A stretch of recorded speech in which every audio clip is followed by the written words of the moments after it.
don't curse around her. I slip every once in a while and say shit. She knows a couple of the words. She knows the B word. She told me the other day. She goes, I know the B word. I know the F word. I go, that's all right. Hold on to them for now. You know what I'm saying? Don't say nothing to nobody. But it's just really weird how I'm supposed to act as a father now. Guys, I don't even think about my daughter anymore, my older daughter. And I'm sorry. I'm sorry if you guys think I'm a savage.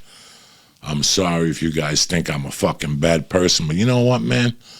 You can't, listen, she doesn't want to be with me. I would always want her in my life, but she doesn't want a part of my life. So what am I supposed to do?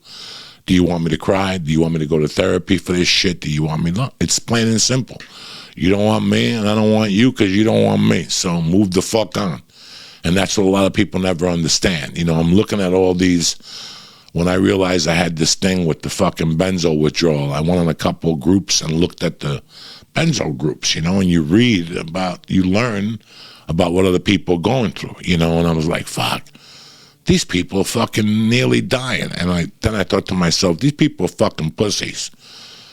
Because half these people going through the same thing. You have to function every day. You wake up in the morning, you have a little hangnail. Doesn't mean you tap out and ride off the fucking day. I'll tell you what, I got 103 fever. I'll tap out and ride in the fucking day. But if I could get up and walk around, I'm pushing through this fucking thing. You know, and I think that a lot of this shit we hear is people fucking whining. This life is a lot easier than what people make it to. People make it seem like it's fucking hard, like it's fucking impossible. It's not. That's why I did an episode on quitting coke, because there was a time when I never saw myself without doing coke. I couldn't see it.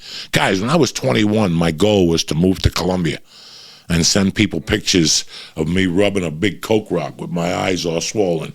That was my big career move. That was my fucking life's dream, to move to fucking Colombia. That's all I wanted to do, was do fucking coke and and party and get my dick sucked, you know. For some reason or another, that all went away. I wanted more from my fucking life. But at that time, when I was a fucking dumb 21-year-old, that's what I wanted. Now, I just wanted the last 10 years, the last 5 years, I got to be honest with you guys, all I thought about was being a good father. What I had to do to be a good father so I wouldn't lose my daughter again. That's all I wanted. I did not want to lose another daughter.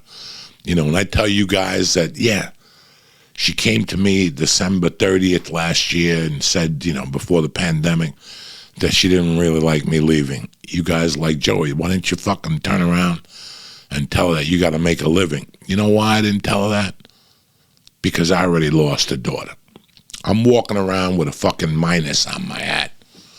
So when my wife got pregnant and I had a second chance to do this all over again, I had two options. And guys, you know, for our anniversary, I'm going to have my wife on the podcast. We're going to do a Zoom. She's going to be upstairs and I'm going to be downstairs. But the beauty of it is she'll fucking tell you that we had a little fucking lunch one day before the baby was born. And I explained to her how I'm a busy guy. You know, listen, before I even tell you, I want to shoot myself in the head for telling her this. So before you get sour on me, I thought that when I had another child with this woman, that it would be my relationship, the same relationship I had with my first wife, which is a fucking nightmare from A to Z. So I remember one day I was with my wife. She was about 7 months pregnant. We were eating lunch, and I just went off on her about what I wasn't going to do and the expectations I didn't want her to have about me. In other words, I was going to be a dad that was uninvolved. When I think of my words that day, I want to just fucking shoot myself, because I didn't know what the fuck I was talking about. I was, 49 years old, talking fucking gibberish because I was putting comedy before my fucking family. And I got to be honest with you, the day that she was born, when I saw her at that hospital, I'll never forget when the nurses took her away. I looked at my wife and I go, that conversation we had, I mean, in another life, you should have divorced me for that conversation.